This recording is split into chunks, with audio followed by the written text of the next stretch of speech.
sounded, and all the paper spinning around them dissolved into smoke. The origami shapes seemed to clench, then expand rapidly into normal-looking objects and people, leaving no paper behind.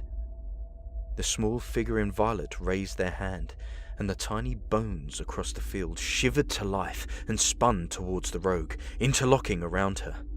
Moments later, a ball of tightly knit bones hovered in the air, with the rogue trapped inside. "Damn it! Can I roll to escape?" The demon's voice rumbled. No, you must wait for your turn. It is the sorcerer's turn, I believe. The scrawny kid pointed down at the purple-clad man. "I cast Scorching Ray at the necromancer!" A bolt of searing light shot out of the sorcerer towards the necromancer. The purple-clad man calmly reached into a pocket, withdrew a small die, and rolled it as the beam burned towards him. Then a minuscule grin appeared on his face as he dissolved into a flock of ravens. He casts dark transport, the demon grumbled. The necromancer reformed a short distance away and swept his hand through the air, with a spray of dark rays shooting away from him. Two struck bandits trying to grapple with remaining skeletons, the other narrowly missing the charging elf as the curly-haired boy's die stopped tumbling to face a 17 upwards. "I raised my hammer and prepared to crash it into the necromancer," shouted the boy.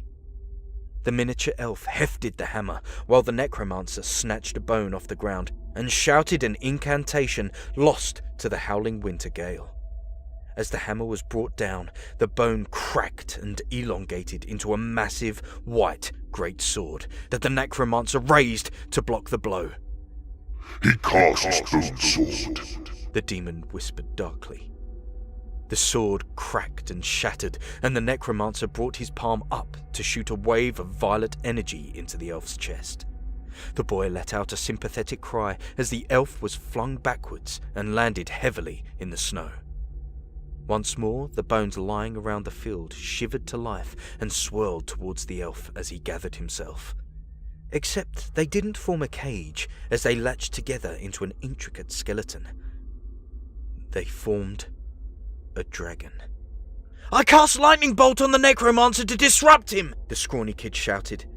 Crackling crimson electricity formed above the sorcerer's palms, but the necromancer simply plucked a black die from the thin air, rolled it, then pointed at one of the bandit corpses nearby. As the bolt of lightning streaked from the sorcerer, the demon said, "He casts Guardian," and the corpse lurched to life, flinging itself into the lightning. "Can I please roll to escape?" the girl said exasperatedly, scrambling for her die. "A 2!" she cried as the skeletal dragon roared a dusty howl. The elf hoisted himself to his feet and lifted his hammer from the snow. "I attacked a ridiculously cool dragon!" the curly-haired boy shouted defiantly. The dragon hissed and curled backwards as the hammer narrowly missed, then swept its tail around and smashed it into the elf. As the elf landed once more into the snow, black fire began dribbling from the skeletal dragon's maw. Without asking, he tossed his wooden die to the table and whooped as it halted on a 19. The elf rolled to the side and narrowly avoided the gout of the necromantic flame that whistled through the air. Meanwhile, the necromancer dodged another ray of light and conjured a wall of screaming spectral faces that raced towards the sorcerer. The scrawny kid was furiously muttering and rolling his die. "I cast shield! Now I respond with Thunderwave!"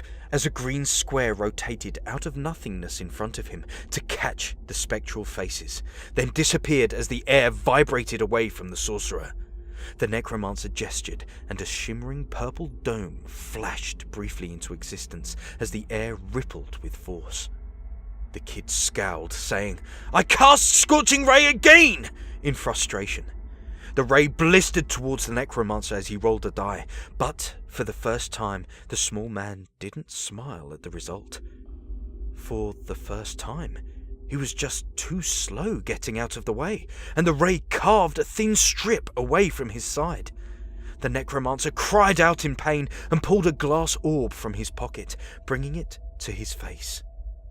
Then, all three kids saw the slice in his side close up and vanish as the necromancer lowered the orb with a smile and took a step forward. I rolled to break free! The girl yelled. She let out an angry shout at the resulting 3! While the scrawny boy spoke into the air. I rolled perception on what the object was, and I get an 18! The demon rumbled in response. It is a blood blossom in a glass orb, a symbol of growth. Inhale its fragrance from the holes in the glass and be healed from any injury. But touch even a petal and the growth will be too strong to handle. The scrawny kid stopped to process this as the curly-haired boy shouted, I grapple the dragon! The demon's voice hesitated, then groaned in despair as it said, It throws you free and turns towards the bandits. There is a child abandoned in the battlefield, and the dragon. A die dropped out of its ribcage to spin to the ground, revealing a 17. Seize her. The curly-haired boy roared in sudden anger. Not the kid, you monster! I attack its leg with my hammer! The dragon began dribbling black fire, eyeing the terrified child malevolently, before it screeched in pain and toppled over as its leg shattered. The elf limped over to its skull as it tried to right itself. I pulverize it, the curly-haired boy said with finality, and the elf did so. Can I please escape? The girl almost screamed. She looked to be about to fall out of her chair with pent-up excitement as she tossed the dice onto the table. A 16. Yes! I hurl my ruby dagger at the necromancer. She tossed her die to the table excitedly, then cried out as it bounced away from the edge and out of sight. The curly-haired boy quickly grabbed her shoulder as she bent to search for it. Here, use mine! We can't stop now! The girl took the elaborately carved wooden D20 and tossed it to the table as the ruby knife left her hand and swung towards the necromancer. As the die bounced, the necromancer stepped easily out of the way, then turned to look at her in amusement, and the die rolled to a stop beside his small figure. A D20. The knife whistled back from behind to return to the rogue's hand and smashed into the glass orb clutched in the necromancer's grip, shattering it. He snatches at the blossom unconsciously. The demon whispered as the purple-clad man caught the blossom in his hand. Too much growth. The die exploded. The wooden lattice erupted outwards and drove deeply into the ground below, anchoring it immediately. Other tendrils whipped around the necromancer, ensnaring him in dozens of branches. They continued to sprout more as the wood wrapped itself around the necromancer like a python, tightening and curling faster than he could scream. Tiny leaves popped into life along the ruthless branches, and his form disappeared into the trunk until only an outstretched hand holding a single pink blossom remained poking out of the massive tree. Then all is still, and the necromancer is dead. The necromancer rumbled with a quiet glee. As the kids whooped in relieved excitement, the voice interrupted. But we have not finished yet. The scene on the tabletop faded away into smoke. Then the void burst alight from the fires of hundreds of candles and lanterns arrayed around a great hall. In celebration of your defeat of the necromancer, you are invited to meet the king. Dozens of retainers wearing silvery masks, as if at a masquerade, filled the room. As they stared at the kids, the scrawny boy piped up. Could I heal my master with that blossom? All the retainers nodded in union, and the kids sighed in relief. Then I do that before coming to meet the king.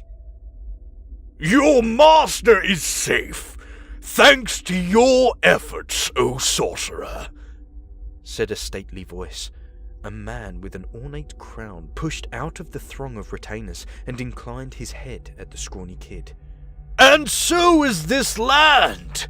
And thanks to you, O warrior, we have elected to grant you a small fortune. At this, a large sack materialized and dropped in front of the curly-haired boy with a satisfying clink. And, Madame Rogue, we have... The king stopped and peered closer at the girl, who beamed in her seat. Then his mouth dropped open, and tears welled in his eyes as he spoke. My dear! My little princess! You're alive! The two boys turned, stunned, to look at the girl. She winked. It is her backstory.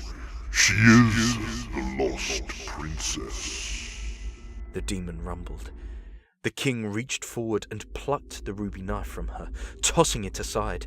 You shall never leave my side again! Do you hear me? You could have died! The girl grinned and stretched out her hand. The king stumbled aside as she plucked the returning knife out of the air. No, father. I'm going to do what I want to, and will only rule if the kingdom requires it. I can protect myself. The two boys clapped enthusiastically at the gesture, and the entire crowd of masked retainers began loudly applauding. The king hesitated, then clapped slowly as well with a reluctant smile, before dissolving into dark smoke. The rest of the attendees and the great hall melted away into shadow, leaving only a plainly dressed man wearing the simple mask of a laughing face. The figure walked forward as scarlet globes lit inside the mask's eyes, and the void around them brightened to reveal their room, unchanged, except for a large pile of hastily rifled through and overturned D&D guidebooks and rules. The masked figure stopped beside the pile and looked at the three kids with scarlet eyes. An edge of excitement and nervousness tinged its ancient voice as the demon spoke. So, how did I do?